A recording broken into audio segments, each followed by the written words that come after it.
Welcome to Novara Live. I'm Michael Walker, and tonight I'm joined by Kimberly McIntosh, writer, commentator, Labour councillor, and author of the upcoming book, Black Girl, No Magic. Kimberly, your first time as a co-host on Novara Live. Thank you so much for being with us today. Tonight we have loads of stories for you, important ones. And we're talking about the teachers' strike. They've rejected their pay offer. We're talking about Suella Braverman, who has been, essentially race baiting all weekend and lying on the Laura Kuenssberg show. And Keir Starmer is probably a pathological liar, a little bit of cod psychology there from me. Teachers in England have overwhelmingly rejected a pay offer from the government following massive strikes in February and March. The National Education Union put the Tories' offer to their members. This is the moment the result of the ballot was revealed at their annual conference in Harrogate this morning. And now for the very important figure. The number of our members that rejected the government's pay offer is 191,319.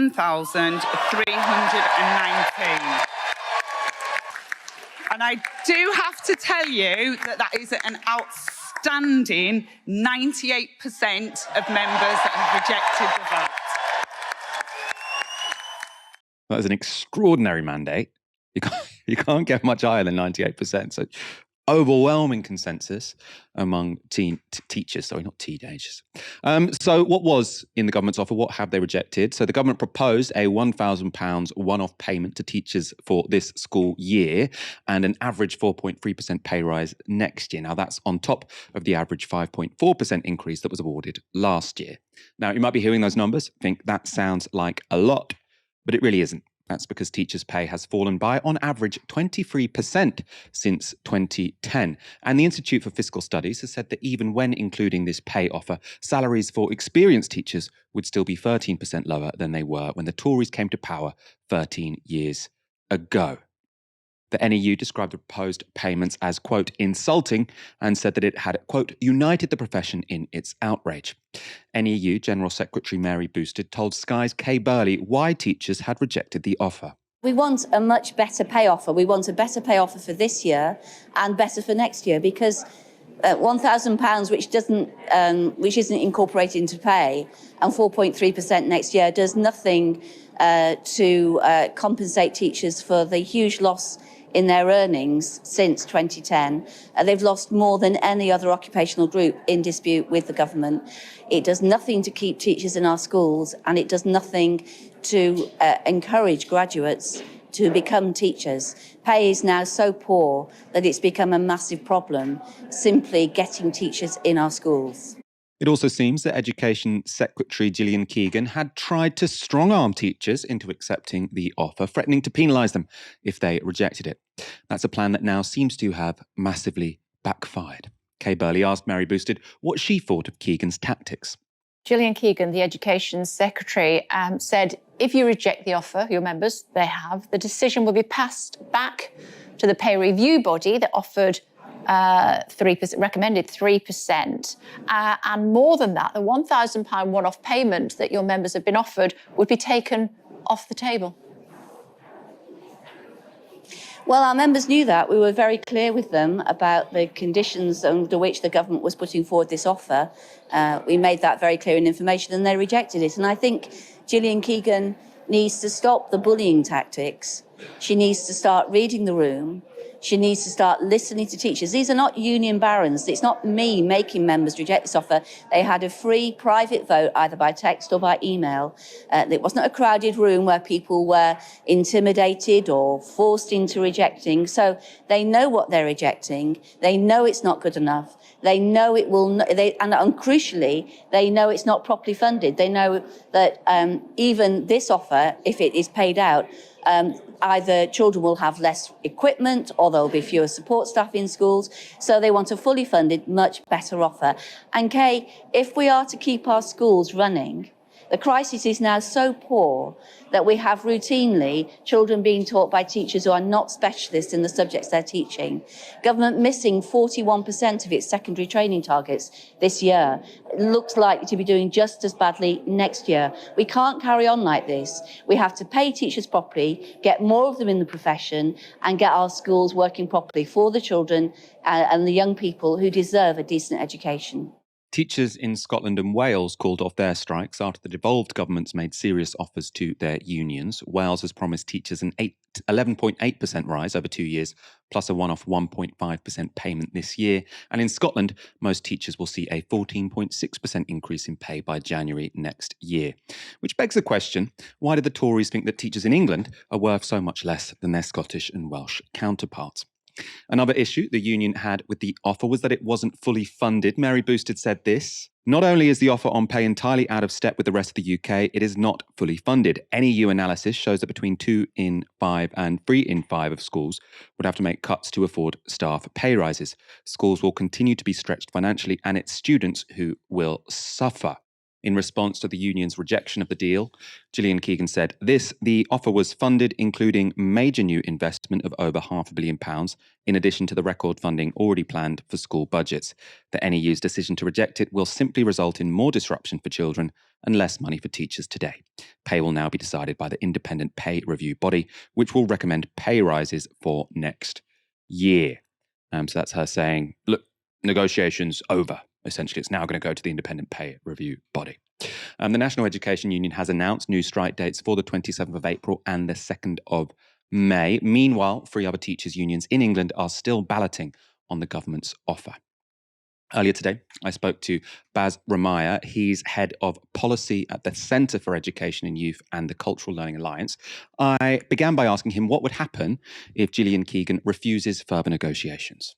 Well, the government have been, and Gillian Keegan in particular, have been playing hardball with these strikes. Lots of familiar posturing about the need to not succumb to, the demands of the teaching unions.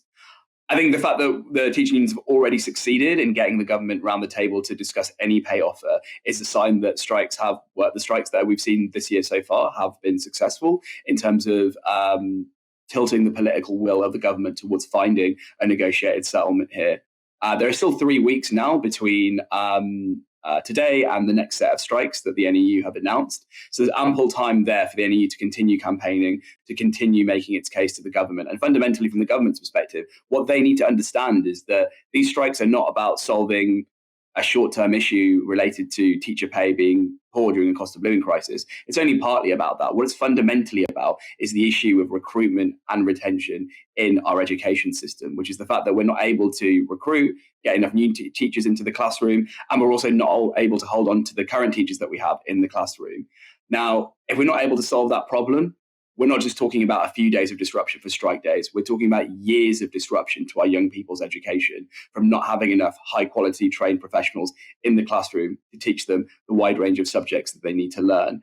And if they're not able to access that education, that has enormous impact on our economy, from a complete loss of lots of critical human capital that's necessary for building the high-skill, high-wage economy this government often likes to vaunt. So it's really important the government understands that this issue is not about capitulating to a trade union. This is about setting the stage for having a country with a world-class education system such that we can have a world-class economy, such that everyone who lives here is able to prosper.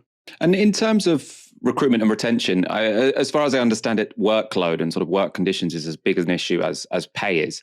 Can you talk about workloads and why teachers seem to be so stressed with them at the moment? So when we survey teachers who've left the profession, the 2 main reasons they always report for leaving the profession typically are workload and also pay. But we also do know that from other research, for example, salary sensitivity research, for example, that teachers are willing to take on a high workload if they feel like they're being if they feel like they're being remunerated fairly. And when we talk about fair, we're not just talking about an amount here, right? Like, it's about feeling that amount is commensurate to the actual amount of work that they put in. So it's true that teachers do have a high workload. It's true that in England, compared to a lot of other high-income countries, our teachers do have a particularly high workload, and there's a larger part of that workload that involves admin compared to a lot of the high-income countries. But it's also true that teachers in England do have lower, on average, wages, particularly early on in their career, compared to other high-income countries. So while it's true that teacher workloads are high, I think there are some parts of the job that just require a high workload. And I think the main reason that workload is magnifying as a problem is because it's not being there's not a commensurate increase in pay for teachers. And I suppose if the issue, as you describe it there, is that our teachers are paid less and also work more hours, should we just take from that our government doesn't put enough money into education? And I mean, looking at comparable countries as well, are we relatively stingy when it comes to the education system? It is really interesting. Like if we look at, real terms funding for different strands of like the public sector, we've seen in the last 20 years, we've seen spending on healthcare rise by 40%. But for education, we've only seen that rise by 5%, according to the Institute for Fiscal Studies. So there is a massive issue in this country of underinvestment, particularly in education. I think you're right to point out that per capita, our expenditure on education, particularly the primary and secondary level, is also still relatively low compared to our other international peers. Now, it's difficult to unpick like the reasons for this, because I'm sure to people like us, Michael, it seems perfectly self-evident that if you want to have a prosperous, internationally competitive economy, then that requires a lot of investment in human capital, in skills, in education. And we saw some kind of, some brief episodic interest in this from the government with Rishi Sunak's, big talk at the very start of this year about making maths compulsory up to the age of 18, which I disagree with as a policy, but with some acknowledgement that it's really important that what happens in our schools has a huge impact on what happens in our economy. So fundamentally, the government needs to reconcile itself with the fact that all of its visions for the economy depend on greater investment in the education system. And this is something they've clearly neglected for a long time. So does that mean that when a politician, and I suppose I'm potentially intimating towards the Labour Party here, when they suggest the solution is not going to be more money, it's going to be reforms, is that missing the point? Essentially, does our education system just need more cash? I think when it comes to issues such as teacher pay, then there's little way of thinking of how to do this other than either redirecting cash that's currently in the system or putting more cash into the system. And I think teacher pay is what a lot of this hinges on. I'm sometimes asked, if I was in charge of the Department of Education, what would be the policy that I bring in? And that is one of them absolutely up there.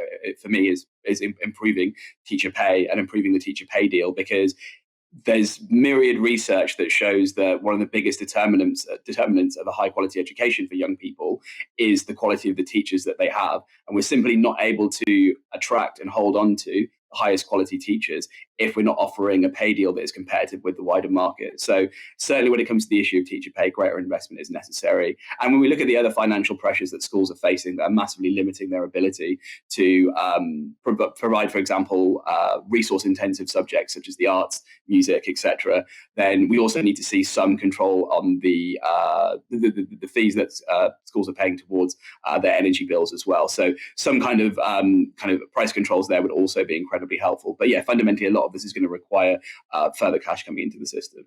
The Tories have failed on the economy, they've failed on the NHS, and they've failed on crime, which means they're desperately grabbing around for any divisive topic they think they might be able to exploit to their advantage. What's clear is that what we've seen is a practice whereby vulnerable white English girls, sometimes in care, sometimes who are in challenging circumstances, being pursued and raped and drugged and harmed by gangs of British Pakistani men who've worked in child abuse rings or networks. We've seen institutions and state agencies, whether it's social workers, teachers, the police, turn a blind eye to these signs of abuse out of political correctness, out of fear of being called racist, out of fear of being called bigoted. And as a result, thousands, we're not talking small numbers, we're talking large numbers, thousands of children have had their childhoods robbed and devastated. And there are many of these perpetrators still running wild, behaving in this way.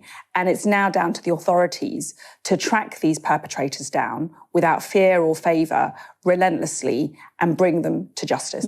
So that was Suella Braverman making two very serious, big, grave claims, in fact. First, she's saying Britain has a particular problem of groups of Pakistani men grooming and sexually exploiting white girls. And second, that the reason these groomers have gotten away with it is because police forces don't want to be called racist. Now, obviously, very incendiary things to say, but let's look in turn at whether they're accurate. Now, on the first point, it is true, of course, that some high-profile and absolutely appalling, seriously appalling, grooming cases fit this pattern. So they include horrific grooming rings in Rochdale, Rotherham and Telford. But it's not clear that statistics back up Braverman's stronger point, right? So she's saying this is a serious problem and it's particular to this community, particular to Pakistani men and white girls. Now, let's look at this from a Home Office report in 2020. Research has found that group-based child sexual exploitation offenders are most commonly white. Some studies suggest an overrepresentation of Black and Asian offenders relative to the demographics of national populations. However, it is not possible to conclude that this is representative of all group-based child sexual exploitation offending. This is due to issues such as data quality problems, the way the samples were selected in studies, and the potential for bias and inaccuracies in the way that ethnicity data is collected. So essentially, she's making a very big incendiary claim, one that is bound, to cause or to further prejudice against Pakistani men, and it is not backed up by the statistics put together by her own department.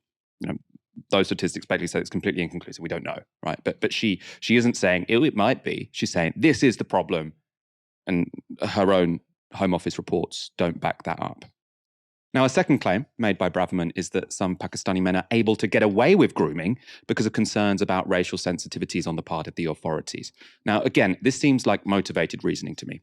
It's true. So she has a small point. There is a report from Louise Casey in 2015 that found in Rotherham at least misplaced political correctness had cemented the council's failures. So she said this was one aspect of many which led to systematic failures. But of course, it's not as if Britain's police forces would deal well with cases of child exploitation if only they were a bit less politically correct, right? That to me just seems like, frankly, nonsense, right?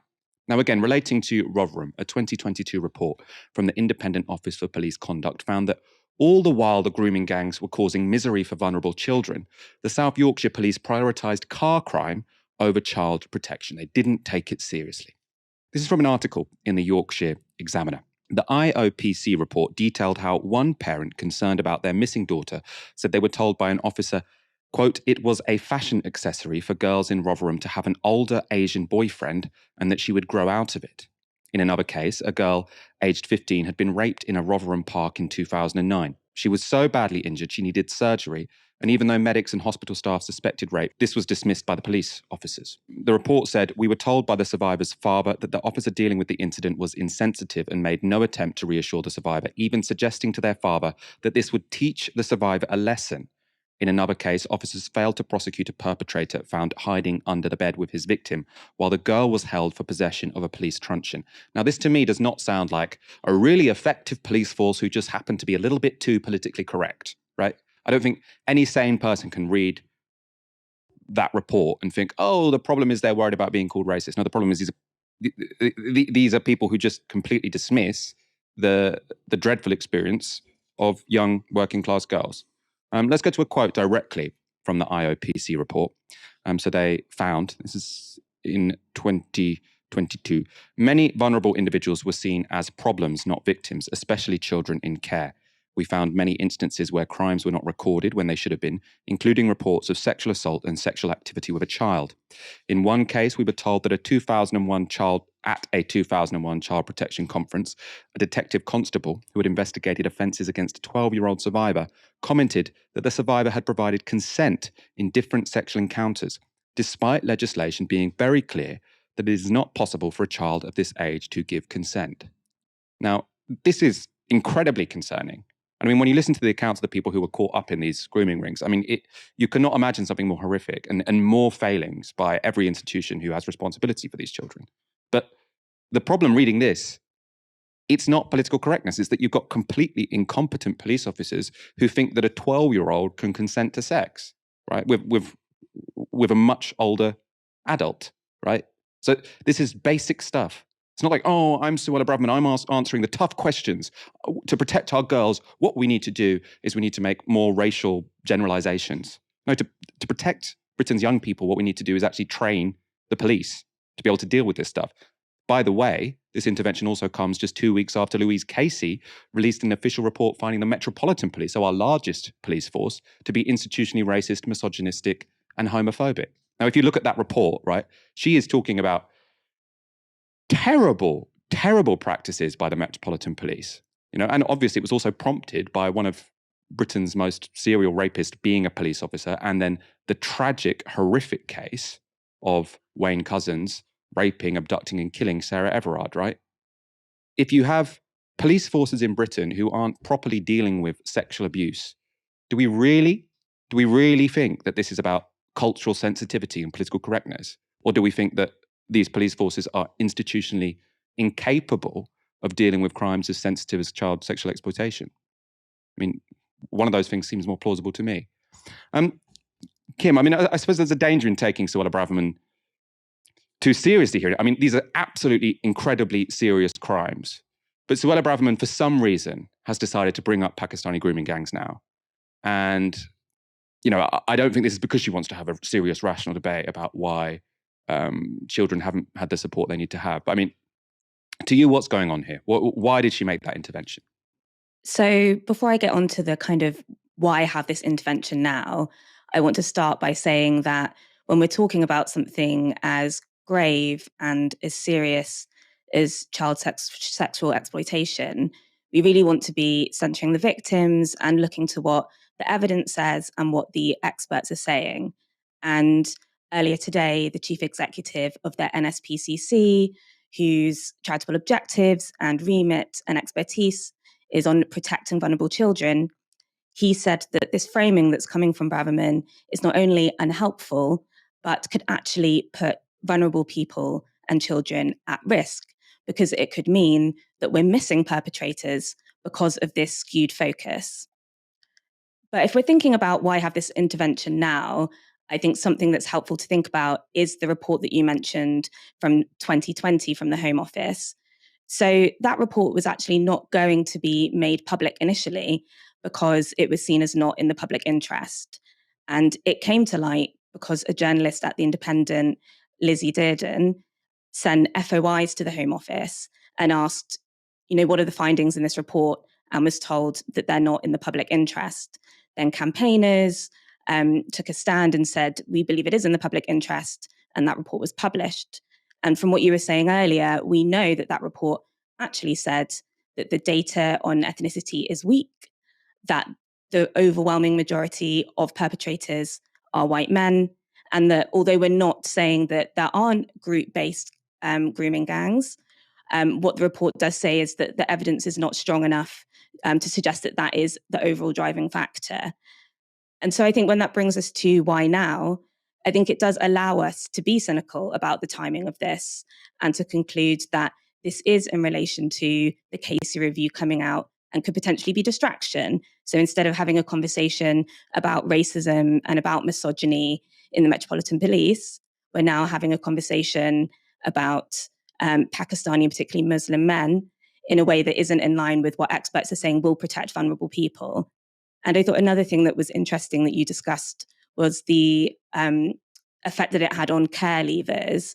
And it's made me think about the way that, for example, if we think about county lines and county lines gangs and how they organise, that they often use the racialised and classist tactics of the police against them.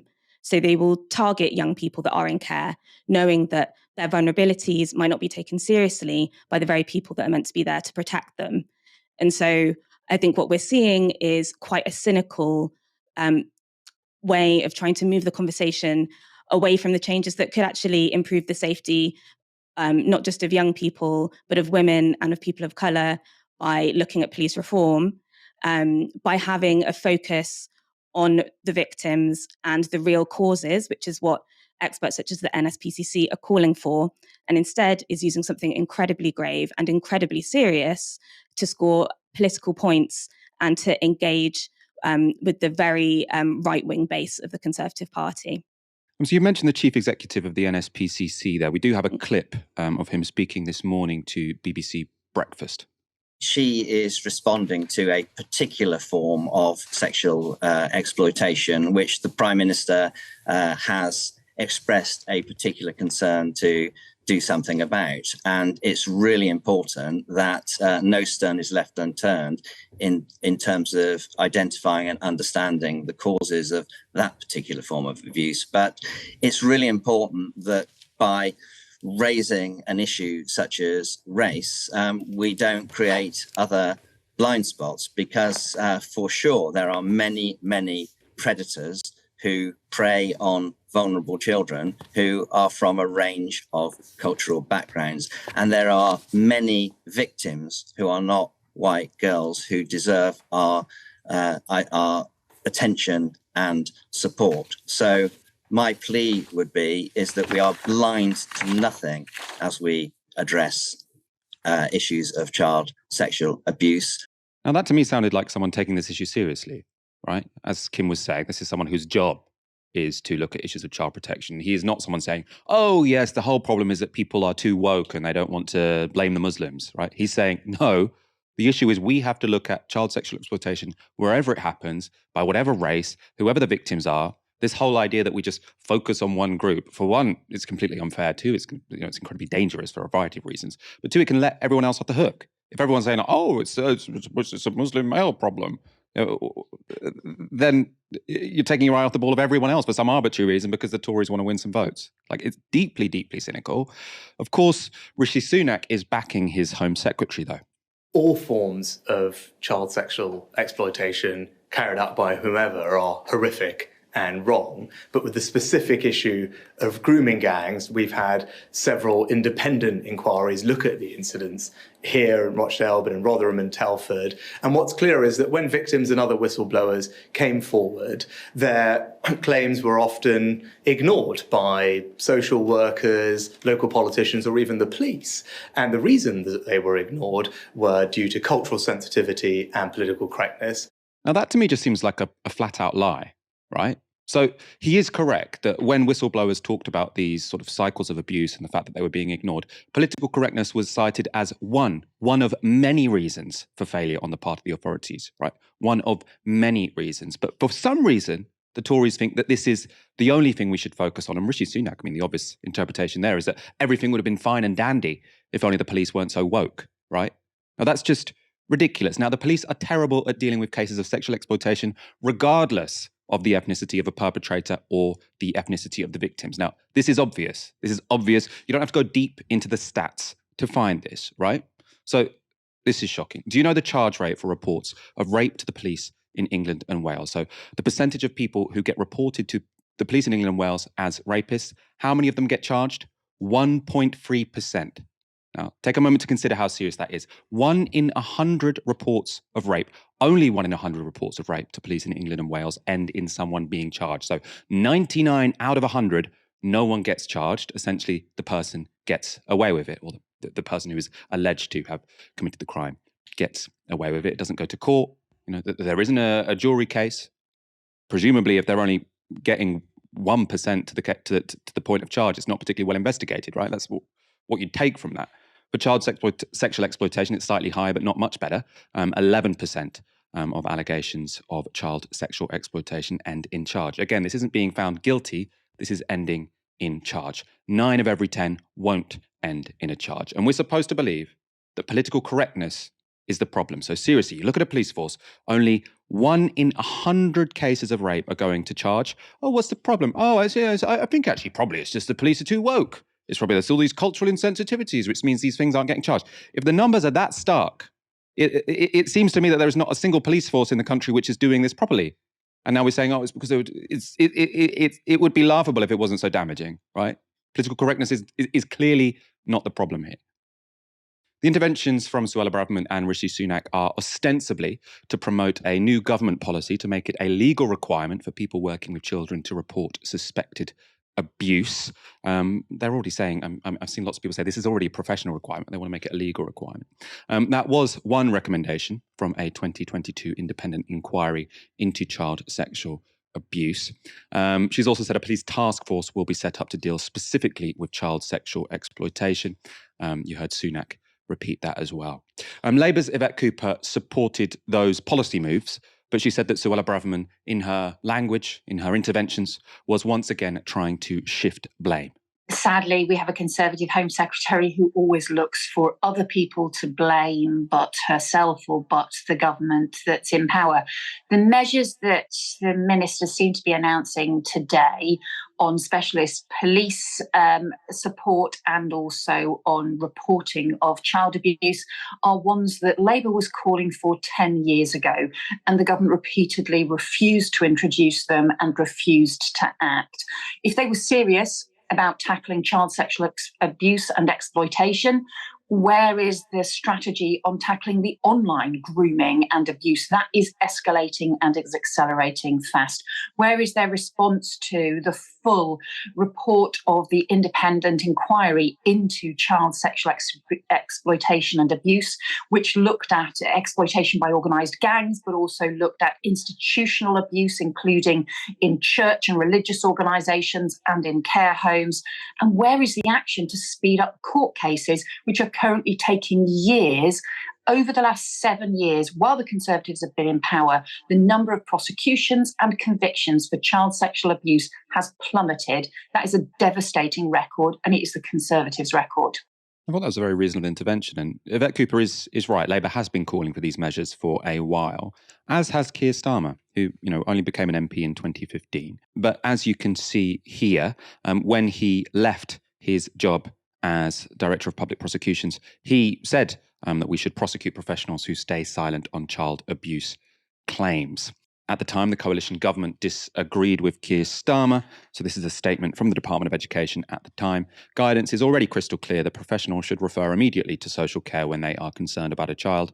Other countries have tried mandatory reporting, and there is no evidence to show that it is a better system for protecting children. In fact, there is evidence to show it can make children less safe. So there's been a U-turn in the Home Office. But I wouldn't attack them for that. There's been a bunch of reports in the meantime. I'm not an expert enough to say whether or not a legal requirement on social workers is a positive or a negative thing. The impression I get is that people are already reporting stuff, right? And the issue seems to me less about people at the grassroots speaking to someone and thinking, oh, I can't be bothered to report this because I don't take it seriously. The issue seems more to be that when you do report it to the police or to the authorities, they find an excuse not to deal with it. Or they're so overworked and so overstretched that they don't have the time to deal with it. And so to sort of make themselves feel better about not being able to deal properly with their caseload, they sort of say, oh, well, this is just a problem child anyway. We can't expend this much resources on someone who has a difficult background anyway. Let's try and find a more believable victim for us to focus our attention on, right? It seems to me that reporting here is a little bit of a sideshow, and that the issue is what happens once you do report that there is a safeguarding issue. Yeah, I would agree. Again, I would want to reiterate that I also don't feel that I have strong enough expertise to be certain on this, but I would say that it's highly unlikely that people are not reporting and that a legal requirement is needed on, say, public body staff to ensure that they do report. And what would be more realistic is actually that when reports are being made that the action isn't being taken, or that the austerity measures we've had over the past 10 years, the increase in social workers' caseloads, and the number of social workers leaving the profession, for example, would be the cause behind action not being taken when these cases are being reported. Again, I'd need to do more research to be sure of that, but that seems to be much more likely the case, in my opinion. I think it's probably a sort of all of the above, right? So as I say, a legal requirement or not a legal requirement, I feel like I'm not in a position to say. I think what's very clear, though, is there were 20 recommendations from the 2022 sort of very long public inquiry into child sexual exploitation. To me, this looks like they chose the cheapest one, right? Because obviously, if you want to properly train and fund social services, if you want to make sure that police are properly trained and that there are accountability systems whereby not only are they capable of dealing well with this kind of thing, which at the moment they don't seem to be, but if they fail to deal with this kind of thing properly, there are consequences. And that will create some opposition within the police force because they don't like to be held to account. It will mean that you have to tax the rich a bit more so that we can fund social services properly. All of these things are just a bit too difficult for our Conservative government. They say, is there a little tweak to the law we can make and everyone will shut up? And it seems to me they've said, let's choose the tweak to the law bit. And then also, let's also use this as an opportunity to stoke racial hatred against Muslims. To me, it seems like, they've gone for this sort of cheap, easy headline, supposed solution.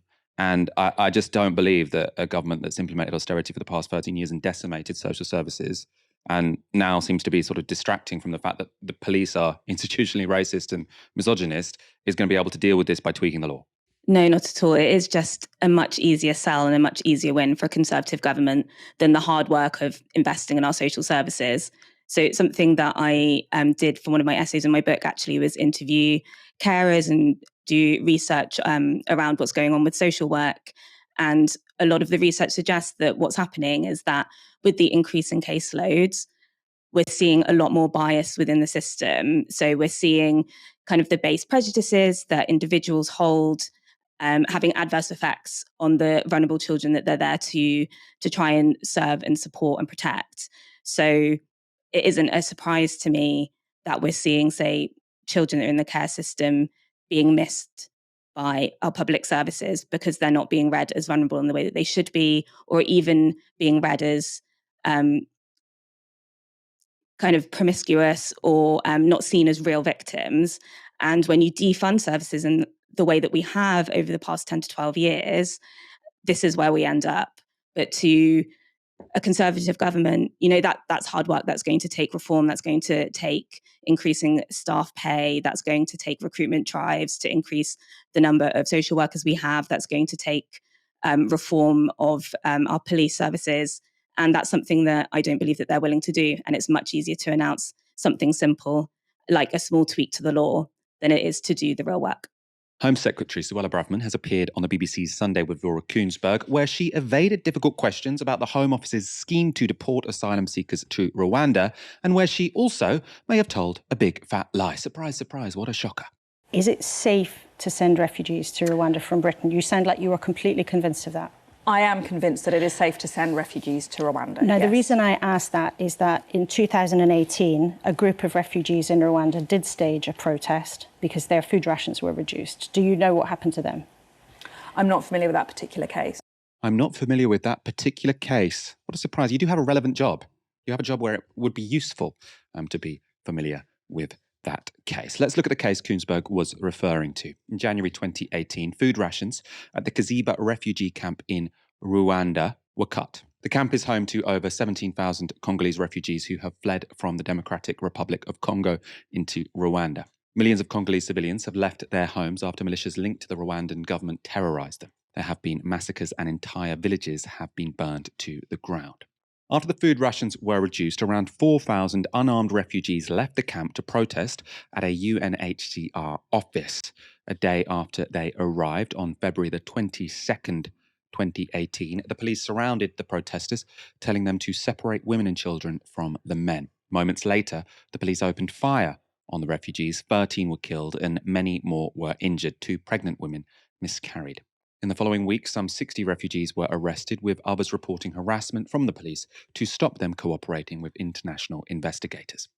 Right, so that's the pretty horrific, brutal case that Braverman claims not to be familiar with. As I say, this should really be her area of expertise, and could it really be the case that she didn't know? Well, last year, after her predecessor Priti Patel introduced the Rwanda scheme to the House of Commons, the killing of the refugees was raised at least 3 times.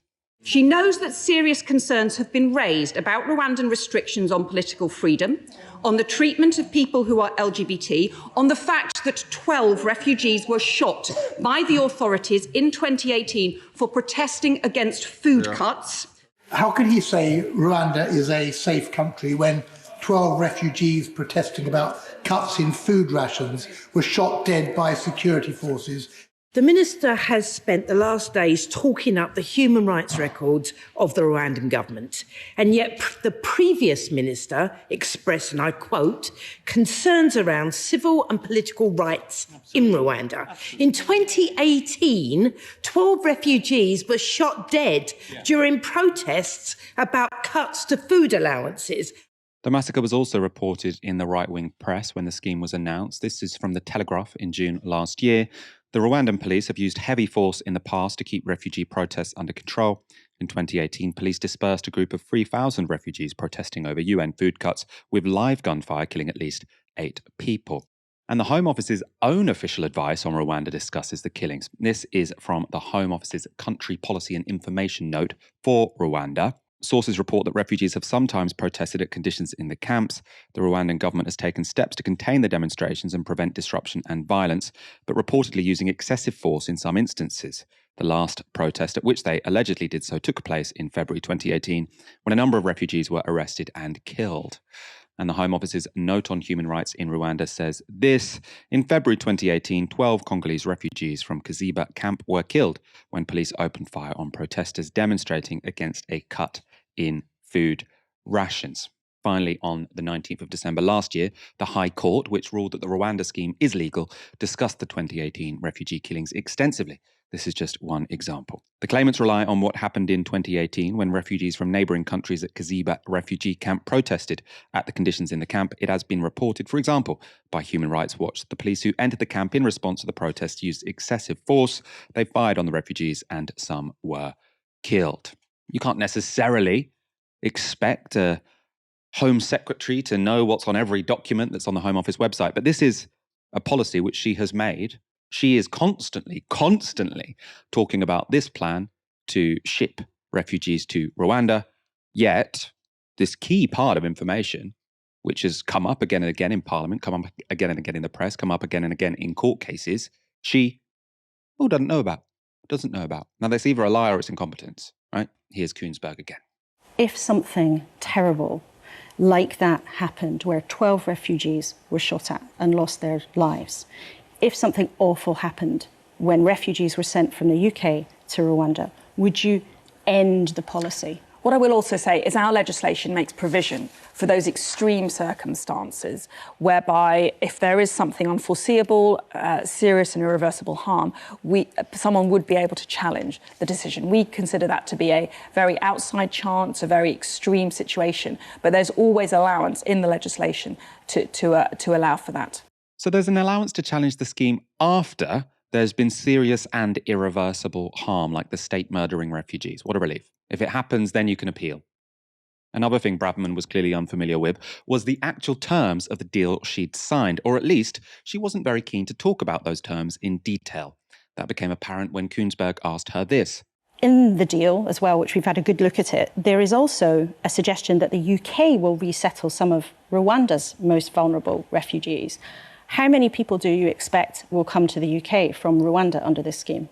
No, we don't foresee that happening. Well, hang on, it's in the agreement. It says the participants will make arrangements for the United Kingdom to resettle a portion of Rwanda's most vulnerable refugees in the United Kingdom. Our arrangement is very much focused on people who are coming to the UK from safe countries and unlawfully, and then being resettled to Rwanda. But it's in the agreement then. So why did you sign it if it's in the agreement? That's what it says in black and white. Our scheme is uncapped.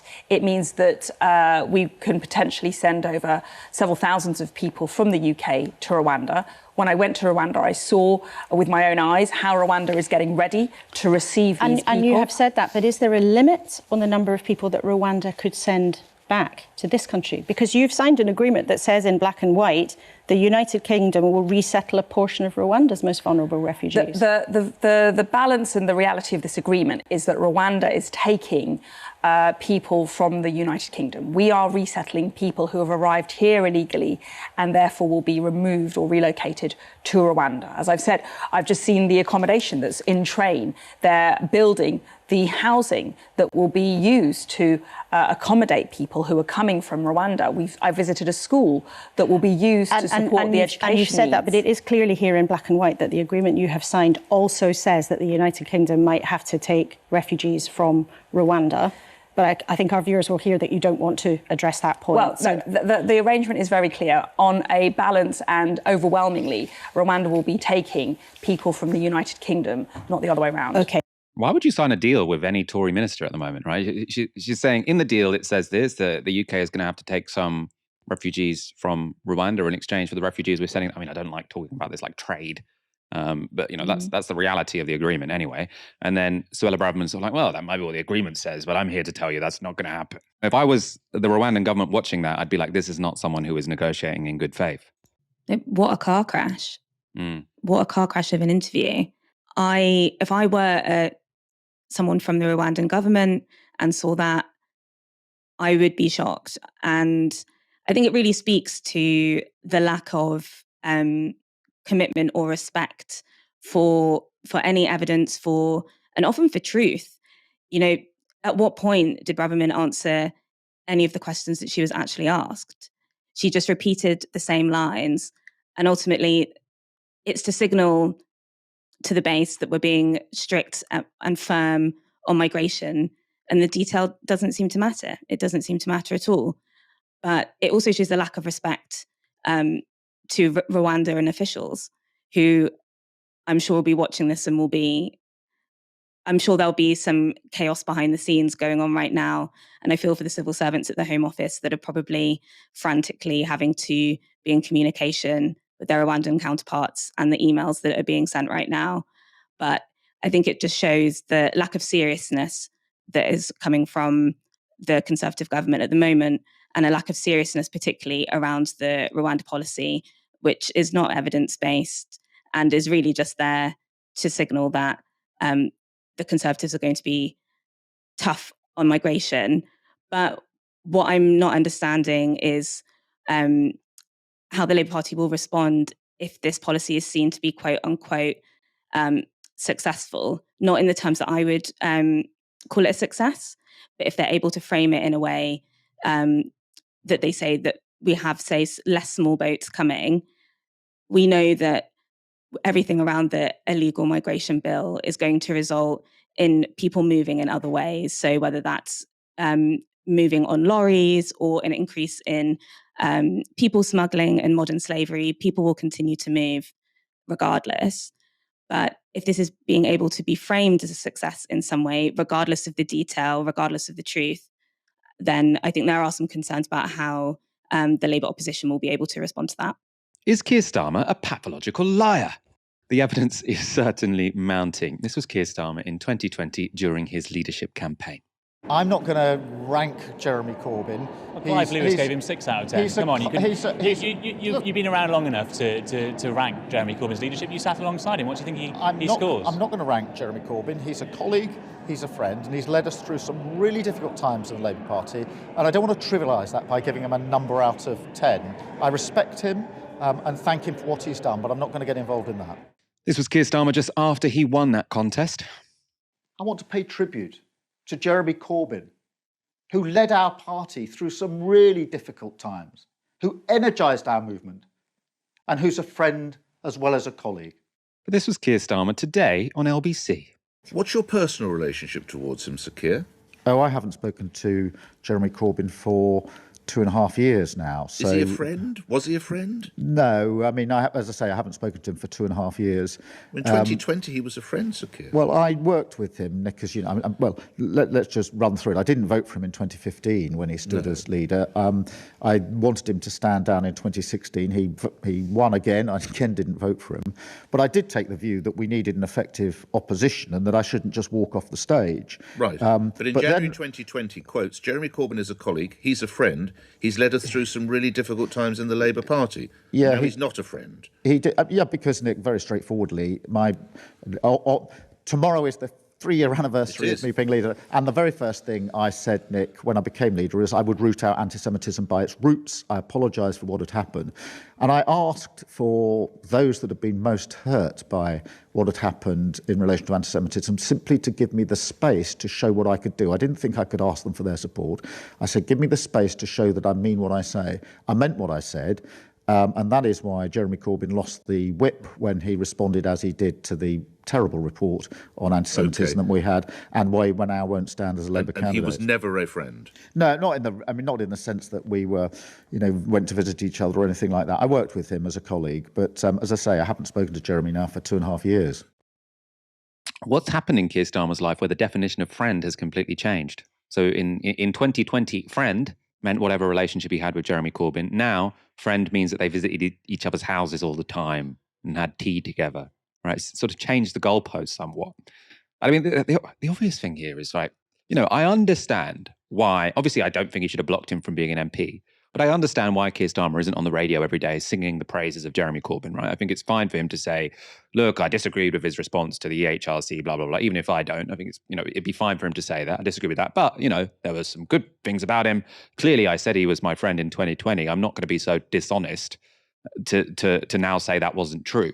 I'm not going to take you for fools. Who do you think I am? Obviously, if I'm on camera in 2020 and saying he's my friend, I'm not now going to deny he's my friend. But obviously, we've got massive disagreements. And, to the extent that we've fallen out, we haven't spoken in 3 years. That would be honest, right? That would be true. Just saying, even though you called him a friend twice on camera in 2020, and now he was never your friend. It's perfectly coherent to say he's not my friend anymore, but he was. You can't just completely turn back time and say, oh no, he was never my friend. No. It's on camera. You called him your friend. Crazy. This guy. But he gets away with it, right? He gets away with being so dishonest. He also said, I meant what I said. I meant what I said. That's when he was talking about the anti-Semitism row in the Labour Party. But can you ever believe that this guy means what he said when he will say something on camera and then not 3 years later say, I've changed my mind, which is, with the pledges, for example, I think it's pretty fucking annoying that someone can make all these pledges and then say, whoops, changed my mind. But this is like him saying, I never made those pledges. Right? And then you put them in front of him. No, I didn't say that. I didn't say that. We can see you said it. Why lie? I don't know, maybe he's a pathological liar. I think he's just, I think what he is a self-interested guy who knows he can get away with this because if you are Keir Starmer, if you are a centrist, New Labour type person, then the media will let you get away with it. Jeremy Corbyn could not have got away with this stuff, but Keir Starmer can. Callers into LBC have been discussing their divorces. I didn't listen to the whole show, even though it's one of my favourite topics, but no doubt there were all the usual reasons for marital breakdown: cheating, finances, boredom, etc. Then one man called in, citing a pretty unusual cause for the collapse of his marriage. David in Northwich, a political element broke your marriage up, David. Is that right? Oh, yeah, that's right. And thanks for taking me call, yeah. What happened? She made a fool of me for all of our married life, really. Go on. Because I've always been compassionate and caring about people. And I thought she was the same. And it transpired after a big row we had over refugees and Rwanda and stuff that she said she's always voted Conservative. And it's disgusting, really, isn't it? Well, no, it's not disgusting to vote Conservative. Come on. Well, hang on. No, David, it isn't. It isn't. No, but it is really, isn't it? Well, not always. No, not always. Because is it a specific element of Conservative policy currently that she was favouring that made things difficult, or was it just generally?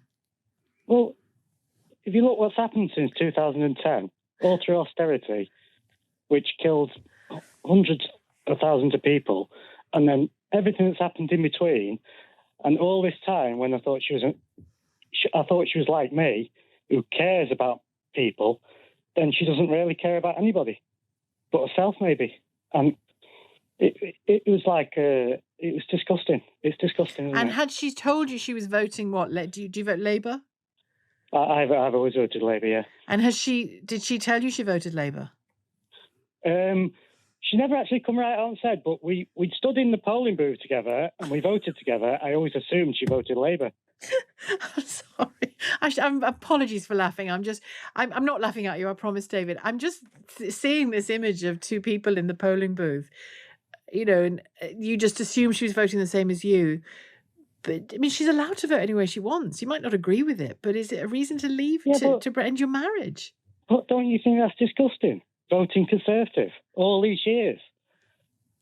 And she's pretending she's compassionate and she cares about people and this and blah, blah, blah. And everything she's always said is if she's a compassionate, caring people when she isn't. Now, I never know with those things when someone sort of phones in with a particularly neat story. It's a very good story to make a political point. Whether or not it's a prank could be true.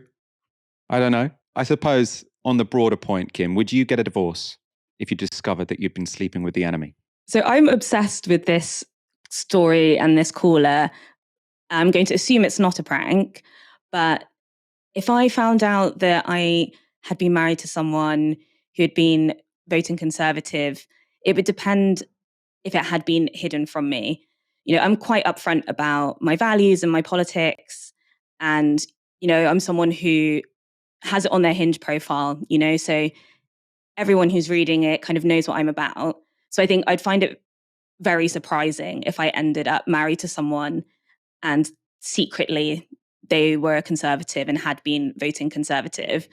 But to then want to divorce them, I think I'd need to know why they had voted Conservative and on what grounds. And if it had anything to do with immigration, anything to do with refugees, anything to do with race and racism, well, I'm actually just going through loads of different policy areas now. So actually, I think we can conclude that I probably would get the divorce. How about you? What would you do? What would be the reason that you would tax? Maybe they just really want low tax. I don't know. The Tories have quite high Good tax question. now. I don't know. I don't actually know many Tories. I was thinking about this because if you are, under 50, it's very unlikely you're going to meet a Conservative that is of an age that you might date. So, a lot gets made in the media of sort of like this, lefty liberals, they're so intolerant, they don't have any Tory friends. It's like, I can't find any Tory friends. It's not like I'm actively looking, but I do sometimes think it would be interesting to know more Tories to get an idea of sort of the thought process of Conservatives. But, there aren't many 33-year-olds who vote Tory. So I don't know where to find these people. So it's almost a decision one doesn't have to make because, unless you're looking for your dating pool is retired homeowners, it's going to be difficult to find anyone who does vote a different way. Nothing against retired homeowners, it's just not really my dating pool for now. Not mine either at the moment. Would have benefits though, I suppose. I mean, I would get a house and, I'm currently in private rented, so that would be pretty sweet. But there's that King's research, I don't know if you've seen it, which brands kind of younger people and people with more progressive politics as less tolerant because they say they don't even really want to have friendships with people who are less progressive. But again, it comes to values. I personally don't want to say have a friendship or relationship with someone who doesn't believe in the Black Lives Matter movement because it affects my day-to-day life. And I think sometimes that can get framed or mixed up in, you don't tolerate people who don't have the same beliefs or values as you, when really we're talking about things that directly impact not only ourselves, but some of the most vulnerable people in our society. And I'm not embarrassed to say that really matters to me. And I don't think that makes me intolerant.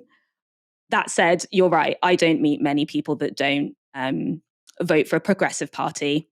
Even people I knew from earlier life, the Tories are so bad now that even they don't vote for them. So I don't really buck upon this issue.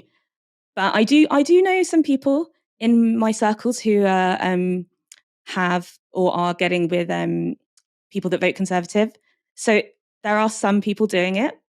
So we might get another caller in 10 years who is going through the same thing as this guy. Maybe you can introduce me. I want to expand my friendship pool. Introduce me to this I will. Fantastic. So I also should say every time we mention retired homeowners on this show, I need to be clear that while retired homeowners do disproportionately vote for the Conservatives, there are also a lot of retired homeowners who watch Novara Media, fantastic politics, lots of Corbynites among that cohort, lots of people who support Novara Media. So we would not want to cast aspersions about retired homeowners in general. But the voting patterns do show that there is some association, even if it's very far from universal. Kim, it's been an absolute pleasure having you on tonight's show. Thank you so much for having me. It's been great. It's been really fun. Yeah, no, we'll definitely have you back soon. And thank you, everyone in our audience, for watching tonight. We'll be back tomorrow at 6 p.m. You've been watching Novara Media. Good night.